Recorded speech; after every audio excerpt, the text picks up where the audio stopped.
আসসালামু আলাইকুম প্রিয় দর্শক। গতকাল 5 আগস্ট দিল্লিতে foreign correspondents club of south Asia FFC south Asia তাদের আয়োজনে যে অনুষ্ঠানে সাংবাদিকদের বিভিন্ন প্রশ্নের জবাব দিয়েছেন সাবেক প্রধানমন্ত্রী শেখ হাসিনা, সেই অনুষ্ঠান হতে দেওয়ার ব্যাপারে বাংলাদেশের পররাষ্ট্র মন্ত্রণালয় একটা বিবৃতি দিয়েছে, প্রেস রিলিজ দিয়েছে, বেশ বড় প্রেস রিলিজ। এবং সেই প্রেস রিলিজের যে ভাষা সেটা নিয়ে এরই মধ্যে আমরা বেশ বিতর্ক দেখতে পাচ্ছি। এখানে একটা ইন্টারেস্টিং পয়েন্ট হলো যে দিল্লিতে যে শেখ হাসিনার এ ধরনের একটা অনুষ্ঠান হয়েছে, উনি যে কোনো সাংবাদিকের প্রশ্নের জবাবে কিছু কথাবার্তা বলেছেন, সেই জিনিসটা যদি আমাদের দেশের মিডিয়াগুলি এই ফরেন মিনিস্ট্রির প্রেস রিলিজটা না ছাপাতো, তাহলে হয়তো আমরা জানতেই পারতাম না যে ওখানে একটা অনুষ্ঠান হয়েছে।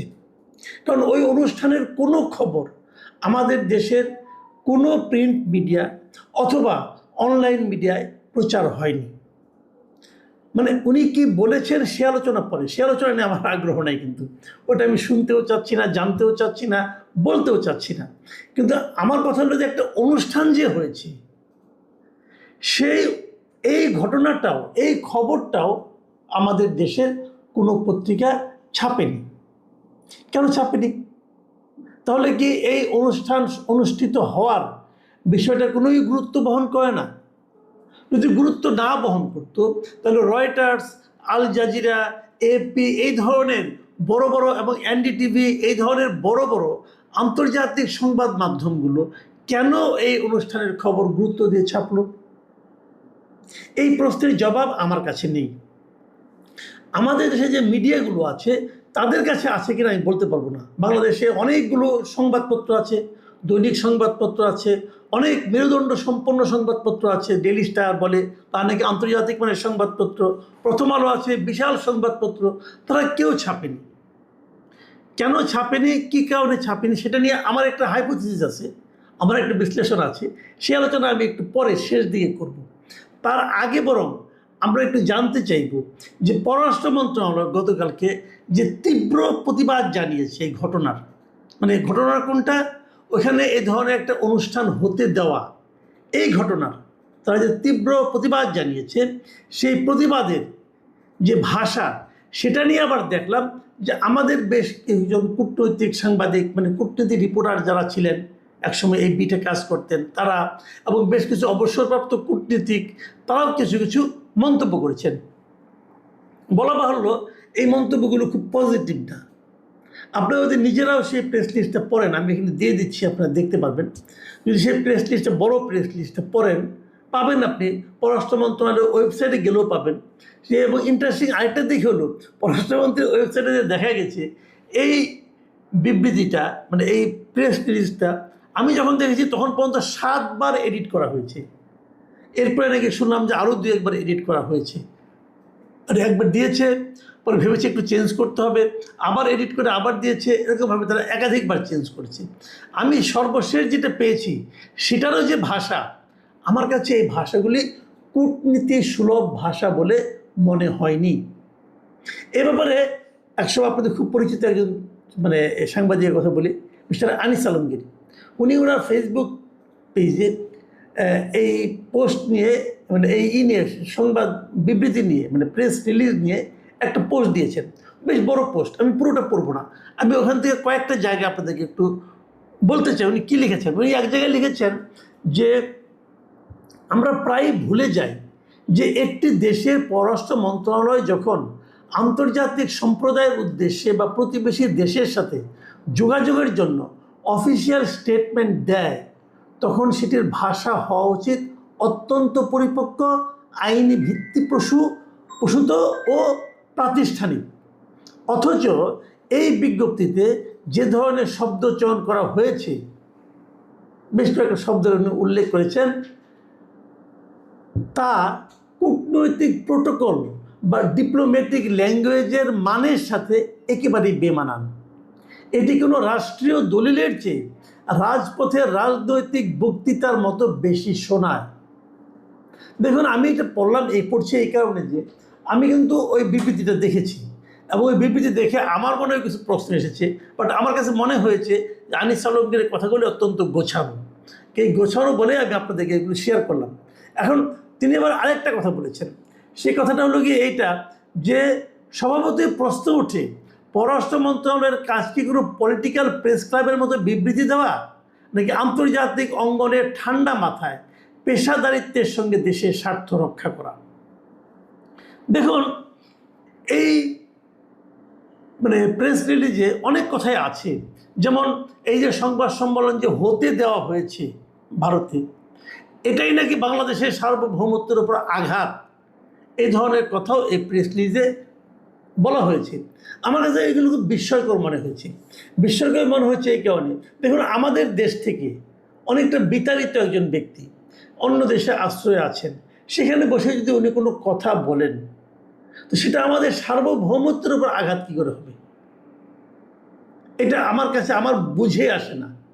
আমাদের সার্বভৌমত্ব কি এতই ঠুনকো যে উনি ওখানে কি বললেন না বললেন তাতে আমরা আঘাতপ্রাপ্ত হয়ে গেলাম?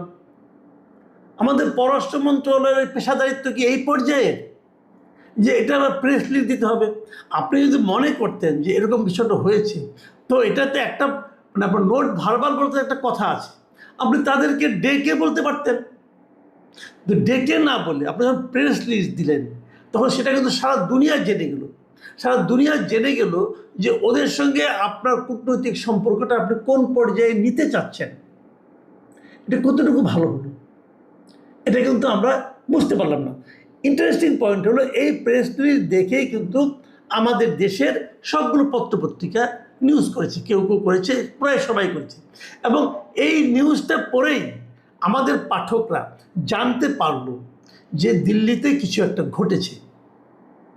কিন্তু আমি যারা নাকি এই সমস্ত মিডিয়ার মালিক অথবা মিডিয়া চালান, সেটা টেলিভিশন হোক আর পত্রিকা হোক, তাদের যারা কর্মকর্তা আছেন, তাদের যারা নীতি নির্ধারক আছেন, তাদের কাছে আমার সবিনয় প্রশ্ন, ভাই, আপনাদের কি মনে হয় এই যে আপনারা কতটুকু বললেন, কিভাবে বললেন, কার বরাত দিয়ে বললেন, তার জন্য পাঠকরা বসেছিল? তার জন্য আগ্রহী লোকরা বসেছিল? এর মধ্যে আমি দেখলাম কিছু আওয়ামী ভক্তের কিছু ভিডিও দেখলাম, তারা বলল যে এই শেখ হাসিনা ওখানে কী বলেছেন, প্রশ্ন উত্তরে কী বলেছেন এবং নিজে কী বলেছেন, এই খণ্ড খণ্ড ভিডিওগুলো ওনারা যুক্ত করে দেখিয়েছেন যে প্রায় 44 কোটি লোক ওনারা এই বক্তব্য শুনেছি সারা দুনিয়াতে। সত্য মিথ্যা আমি বলতে পারবো না, তবে একটা বড় লোক, বেশি সংখ্যক লোকে শুনেছেন, এতে আমার কোনো সন্দেহ নাই। আমাদের দেশেও অনেক লোক যেটা শুনেছেন, তাতেও আমার কোনো সন্দেহ নাই। তো সবাই জেনেছেন, শুনেছেন, বুঝেছেন, আপনার জন্য কেউ অপেক্ষা করেন নাই। এবং আপনারা এই ঘটনার খবর না চেপে আপনাদের যে গ্রহণযোগ্যতা সাধারণ মানুষের কাছে, সেটা আপনারা আরও খুইয়েছেন। এখন আপনাদের মতো মিডিয়ার উপর কেউ তো নির্ভর করবে না, আর আগে যতটুকু যা করতো এখন তাও করবে না। কেন আপনারা এই ঘটনার খবরটা আপনারা বলতে পারতেন যে উনি এখানে প্রেস কনফারেন্সে অংশ নিয়েছেন, সাংবাদিকদের পাশে জবাব দিয়েছেন, হয়ে গেল। কি বলেছেন সেটা না বললেন, কারণ আপনাদের একটা ধমক দেওয়া হয়েছে। আমি দেখেছি আগের দিন একটা জাহিদুর রহমান, আবার সরকারের তথ্য বিষয়ক যে উপদেষ্টা আছেন, উনি ধমক দিয়েছেন, যেটা করলে উনি কি করবেন না করবেন, অনেক কিছু বলেছেন। উনি কি বলেছেন সেটা আমরা আরেকবার বরং আপনাদের সঙ্গে একটু শেয়ার করি। তিনি মঙ্গলবার দিন সচিবালয়ে একটা সাংবাদিকদের বিভিন্ন সংবাদ সম্মেলন উনি বলেছেন যে কথাগুলো আমি হুবহু বলি। উনি বলেছেন যে এই ব্যাপারে সরকার আগের থেকে অনেক নির্দেশনা ছিল সতর্কতামূলক, তারপরেও কেউ কেউ এর আগে খবর প্রচার করেছে। এবার বলছেন, যদি কেউ আগাম প্রচার করে যে শেখ হাসিনা বক্তব্য দেবেন এবং সেটি প্রকাশ বা সম্প্রচার করে, তবে সেটি আদালতের আদেশ অমান্য করার সামিল হবে। দুটো পয়েন্ট এখানে। এক নম্বর হলো, যদি কেউ আগাম প্রচার করে যে অমুক দিন ওইখানে শেখ হাসিনা বক্তব্য দেবেন, এটা আদালতের আদেশ অমান্য করার সামিল হবে। আর দ্বিতীয় কথা হলো, যদি সেটা সে প্রকাশ বা সম্প্রচার করে, সেটিও আদালতের আদেশ অমান্য করার সামিল হবে।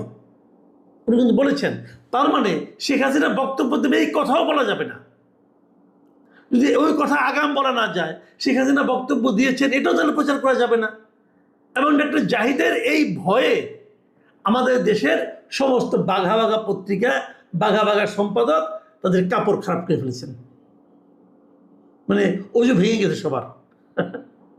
কিন্তু প্রকৃত প্রস্তাবটা হলো, ওনারা কি একবার দেখবেন না যে আদালতের আদেশটা কি ছিল? আদালতের আদেশটা কি ছিল? দেখুন, আদালতের আদেশ নিয়ে কিন্তু ওই দিনই আপনারা নিশ্চয়ই খেয়াল করেছেন যে মানে আইসিটির মানে যে আদালত এই আদেশটা দিয়েছে, আইসিটি দিয়েছে, আন্তর্জাতিক অপরাধ ট্রাইব্যুনাল, সে আন্তর্জাতিক অপরাধ ট্রাইব্যুনালের যিনি চিফ প্রসিকিউটর, তিনি কি বলেছেন? তিনি বলেছেন যে কোর্টের অর্ডারে বলা হয়েছিল যে উনি যেন ওনার এমন কোনো বক্তব্য যে নাকি বিদ্বেষমূলক কথা, সেই বক্তব্য প্রচার করা যাবে না। মানে বিদ্বেষ নাই, বিদ্বেষমূলক কথা নয়, তা প্রচার করা যাবে। দেখুন, আমি সেই জায়গাটা আপনাদেরকে আরেকবার পড়ে শোনাই। তিনি বলেছেন কোর্টের অর্ডারে বলা ছিল উনি যেন বিদ্বেষমূলক কোনো কথা না বলেন, সেখানে তাকে কিন্তু বক্তব্য দিতে বারণ করা হয় নাই, শুধু বলা হয়েছে বিদ্বেষমূলক বক্তব্য। যদি উনি স্বাভাবিক কথাবার্তা বলেন, ওটার উপর তো কোনো নিষেধাজ্ঞা নেই। তাহলে জাহেদ সাহেব ওই ডায়লগ কীভাবে দেয়, উনি ওই হুমকি কিভাবে দেয়, উনি ওই ধমক কিভাবে দেয় যে উনি এখানে অনুষ্ঠান করছেন, সেটাও প্রচার করা যাবে না? আর আমাদের এই সমস্ত মহাবীর সম্পাদক সাহেবরা কেন ওই ধমকে কাঁপাকাঁপি শুরু করে দিল? আমি বুঝি না এই জাহেদ সাহেবরা সরকারকে কতটুকু জনপ্রিয় করতে চায় অথবা অজনপ্রিয় করতে চায়। আর আমি এটাও বুঝি না আমাদের সম্পাদকরা কতটা মূর্খতার চর্চা করে নিয়মিত। এই জিনিসটা আমার কাছে আমার বোধে আসে না। আমি একজন সম্পাদককে এর মাঝে ফোন করেছিলাম, জানতে চেয়েছিলাম, ভাই কেন আপনার ভয়টা পেলেন কোথায়? ওনার যে হুমকির কোনোরকম আইনগত ভিত্তি নেই, সেই হুমকিকে আপনি ভয় পেলেন কেন? উনি কি বললেন জানেন? উনি বললেন, যদি এটা আমরা ভয় না পেতাম অথবা যদি এই খবরটা আমরা ছাপতাম, যতটুকু আইনে কভার করে ততটুকুও ছাপতাম, তাহলে হয়তো আইনগতভাবে আমাদের কোনো সমস্যা হতো না। কিন্তু তথ্য মন্ত্রণালয়ের উপদেষ্টা হিসাবে আমাদের ওনাকে মানে কথা রাখা হলো না, এই জন্য আমাদের ক্ষতি হতে পারতো। আমি কি ক্ষতি হতো? ক্ষতি হতো এটা, আমরা আগামীতে ক্রোড়পত্র পেতাম না, সরকারি ক্রোড়পত্র পেতাম না, এটা আমাদের একটা বড় ইনকাম। আমি সরকারি বিজ্ঞাপন পাবো না, এটাও আমাদের একটা বড় ইনকাম। তো ওই ভয়ে আমরা ওনার যা বলেছেন আমরা ওটা ছাপিয়ে নিই, আমরা বরং পররাষ্ট্র মন্ত্রণালয়ের বিবৃতির থেকে বুঝিয়ে দেওয়ার চেষ্টা করেছি।